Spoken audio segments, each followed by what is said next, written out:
This is one of the craziest Maserati MC20s you're ever going to see, hands down. What's good, guys? Welcome back to Ron's Rise. Welcome back to the channel and welcome back to another video where friends of the channel, 7 Design House, have created something very special. Now, we've talked about the MC20 ARIA kit before, right? We've previewed it and debuted it on this channel before, and each creation is always done in a very unique flavor. But this one, well, people are calling it the Silver Surfer MC20. I'm calling it the Platinum MC20 because what's better than gold? Platinum. Now, based on the MC20 Cielo, the car draws inspiration from vintage aviation and aims to fuse carbon, art, and performance. I missed my opportunity to see this car in person. It was just down in Motor Miami where it was being displayed during the show down there, but hopefully I will get another opportunity to put this on the channel for you guys.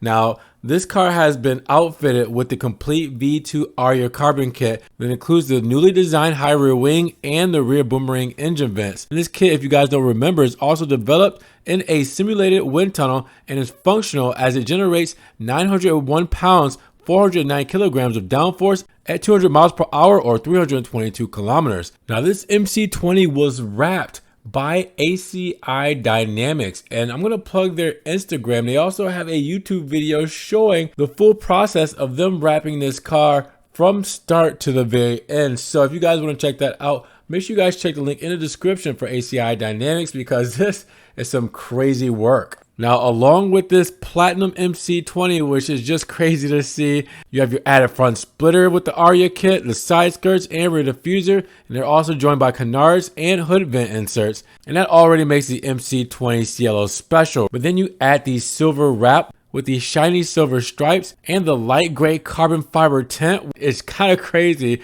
to look at it like this. Now, while 7 Design offers an aftermarket exhaust that provides around 28 horsepower, 21 kilowatts, 28 PS, 7 Design didn't say if this particular model has that exhaust on it. This MC20 Cielo is not lacking power because we know it has a twin turbocharged 3-liter V6 that develops 621 horses, 463 kilowatts, 630 PS, and 530 pound-feet, 729 newton meters of torque. And that's going to make this car's acceleration from 0 to 62 or 0 to 100 kilometers in 2.9 seconds and hitting a top speed of 202 miles per hour. So with that said, I know it's not for everybody, but are you guys digging the Platinum MC20 Cielo here? Because I am. This is so cool, so unique. And with these aftermarket wheels, it just takes it to the next level. I can't get over how cool this car looks. You guys drop your comments down below. What do you guys feel about it? And if you guys did enjoy the video, make sure you give it a big thumbs up. Check the links in the description if you guys want to help further support the channel, and subscribe to the channel, but click the notification bell so you don't miss one video. And with that said, we will see you guys in the next Ron's Rise video. Peace.